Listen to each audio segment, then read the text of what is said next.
Trump declares victory on climate change hoax after Bill Gates issues concession memo.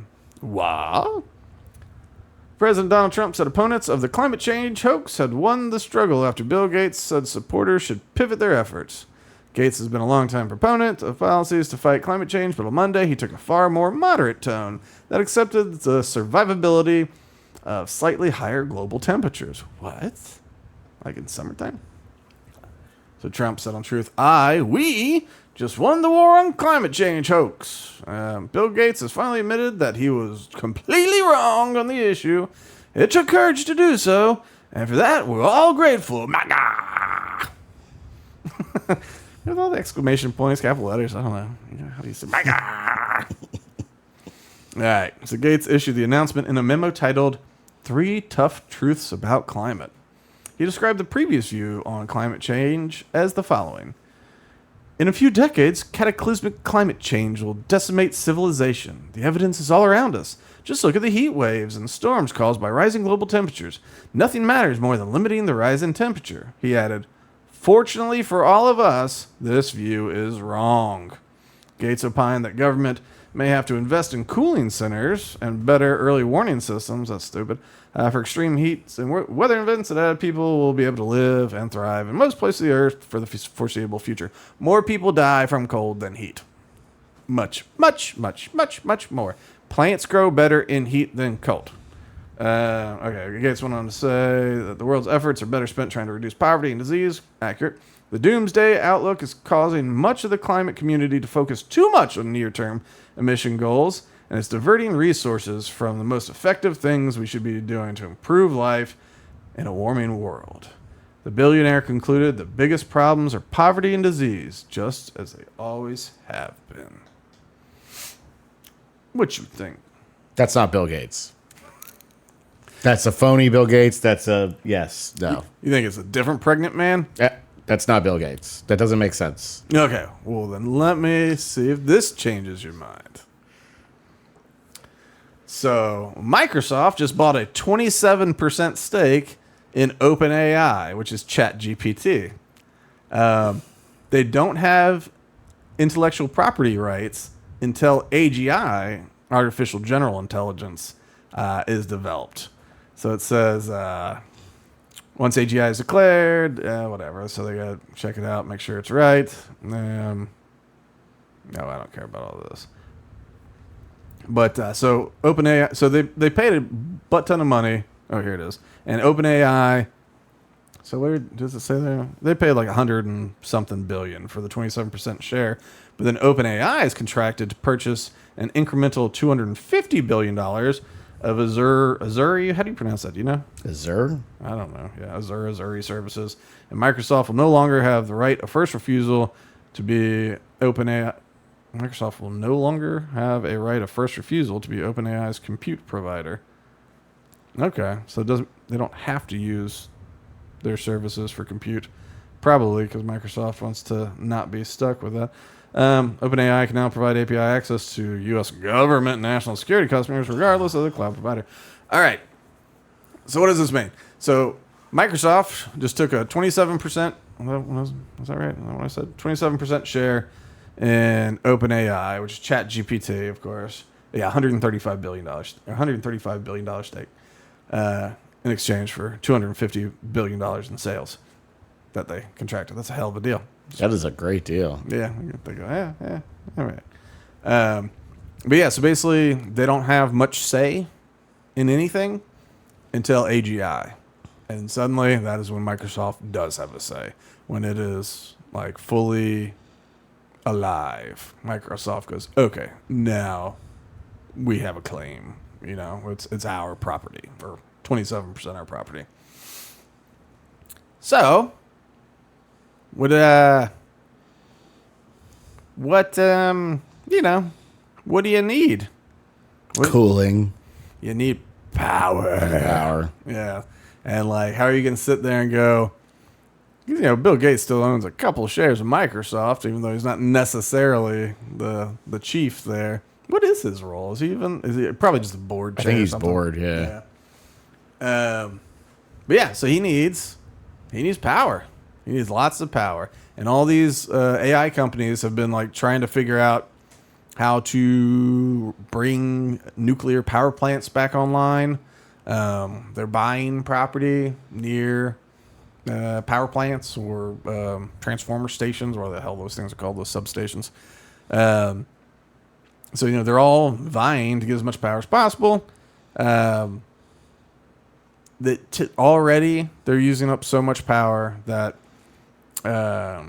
Ireland and Sweden, I think, a few different countries have said no more building server farms here. It's just putting too much strain on our energy, and we'd have to build new power plants. And in the EU, where they got all their net zero stuff, where they go, oh, you can't have any pollution. You can't do that. Like, how you can build a power plant? And so Trump has been talking about lifting the restrictions to make it easier to build nuclear power and gas power and all the power. He's big into the energy, which is going to be desperately required for AI and Bitcoin and all the things. Yes. Bill Gates owns a ton of land. Well, that's interesting.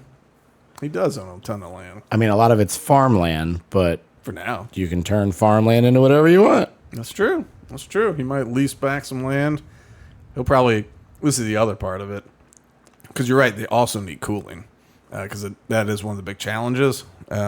People have looked into doing, like, in the Arctic waters, and even maybe using tide energy along with it. But, basically building these things where it is cold, and that way you go, all right. Microsoft did. Microsoft tested an underwater data center. It was a capsule, just a giant capsule. There you go. Yeah. And so I wouldn't be shocked if OpenAI or Microsoft or somebody diverted a river through a server farm to cool it off, which, of course, would be disastrous for anybody that does actually care about the environment. Please don't do that. Yes. And please don't do that thing where you try to block out the sun like Mr. Burns. I still am opposed to that. What was it, calcium carbonate or something you want to throw up there? Maybe silica. Anyway, it doesn't matter. Don't block out the sun, and don't eat the rivers, and don't fill up the cows with vaccines that we then eat as a way to trick us into getting back. He needs to stop doing all the things, Charlie. Well, you saw what he mentioned. He's like, we need to focus on disease. Disease, yep. He sure did. He sure did, Charlie. And just in case, OpenAI has been a nonprofit for a while. That's when Elon helped start it up. Sam Altman and all these cats. It was this. It's nonprofit. It's for the greater good. We want to work together so that no one company controls it and all that stuff, which is good. So they've spun off a chunk into a for-profit company, and the Wall Street Journal reports that they're going to probably do an IPO as early as 2027. And I don't have it in here, but what do you think the valuation they're thinking is? Just pick a number. Of the spinoff? Of the IPO, when they do the IPO with the for-profit side of it, which I think a portion of the for-profit will be owned by the nonprofit or the other way around, I forget. $500 billion? I don't know. 1.3 trillion, or maybe it was 1.7 trillion, but it was over $1 trillion is the valuation of the estimated valuation of this IPO, which Microsoft, of course, 27%. Wow. Which then Bill Gates is whatever out of that. So you go, well, yeah, you need those power plants, don't you? My whole thing is, why did Bill Gates get into the climate stuff? Okay, yeah, some of it is